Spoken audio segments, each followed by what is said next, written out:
What on earth are you doing, Serene? I'm striking a pose. Why are you striking a pose? Because if I stand like this long enough, somebody might want to draw me. It is Art Week after all.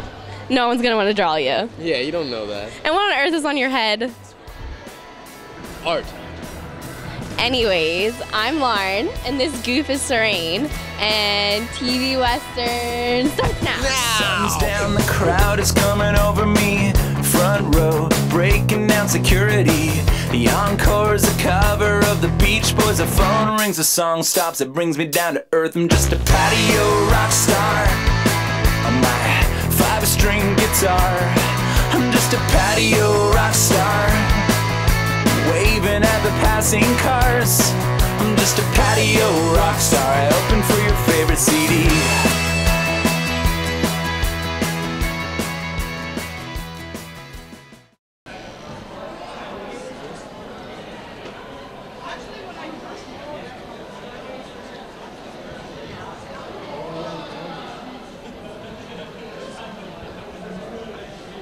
So today we have a really good show. Absolutely. First off, we have coverage of David Suzuki as he stops by on campus, and then we have an interview with Matt Kingston, who's the VP of Finance. Highlights of the Mitchell Bowl follow that, Western's big win, and we wrap up the show with coverage of the Festival of the Arts. So first, let's take a look at David Suzuki as he educates Western students on the importance of environmental issues. Very important. Very important. Hey, it's Carolyn from TV Western, and I'm here in Alumni Hall getting ready to hear from David Suzuki, an award-winning Canadian environmentalist and author of 43 novels. We're very fortunate tonight to be able to hear from him. Dr. David Suzuki.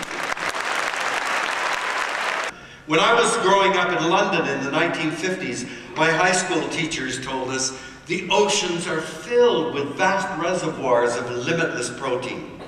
It may have been true in the 1950s that the oceans were like that, but it certainly is not true today. And what we are doing, according to Daniel Pauly at UBC, is that we're fishing our way down the food chain. So we start with the big guys and we clean them out. Then we go to the next ones. He says we're at the 4th level down. And now we've learned of these great gyres in the Pacific Ocean, these currents that form these great circles and force all the junk that we've thrown in the ocean into the center. I was astounded to learn that there is, in one of the gyres, there is an island of plastic larger than the state of Texas, and in another one of the big gyres, there's an island of plastic bigger than continental United States. Yeah? Do you learn a lot about these things in school? No. No? I've probably ever since from kindergarten to grade 4, I've never learned anything like this. So this was really helpful. Yeah. Yeah. So do you think you're going to tell your friends then?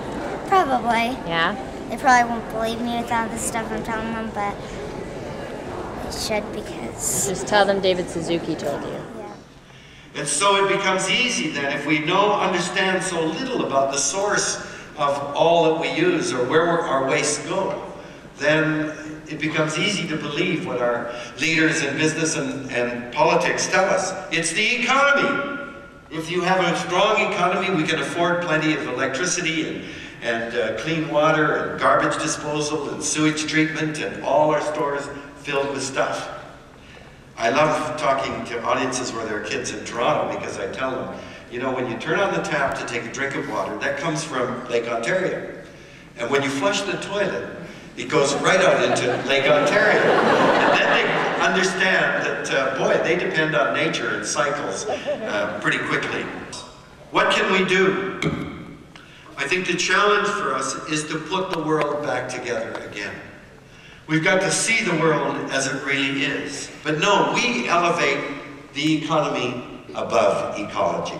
Well, let's put the eco back into economics. Because I'm going to show you that the problem we face is that economics itself is so fundamentally flawed that it is now inevitably destructive of the environment. Use that as inspiration to, actually do something about everything he was talking about and implement that into their daily lives, because making small choices to do different things is often really self-beneficial, and you can reduce your environmental impact while improving your quality of life and happiness. And I mean, that's the way to go. So, Excuse me? Over half of all Nobel Prize winners saying we could have as little as 10 years to avoid a catastrophe, and this is not newsworthy? I just want to remind you what the media, including the New York Times, do think is newsworthy. You ever heard of a guy named O.J. Simpson? You ever heard of Paris Hilton or Brittany Spears or Lindsay Lohan? And I guarantee you, none of these characters and their actions will have any significance in the future of our species on this planet. And yet that's what the media spend their time on. And when a document like this is released, it's not even worth a line of coverage. That is frightening. I thought the talk was very inspirational, and I'm looking forward to reading his book. We just finished listening to David Suzuki talk, and now tons of people are lined up to get their book signed by him. He talked about the economy, the environment, and ways that all of us can conserve from home and out at work. So, hope you enjoyed it. Do you want to get into journalism, or do you just want to see how you look on TV? Here's your chance. Come drop by at the TV Western office in room 266 in the UCC, or email tvwest@uw.ca for more details.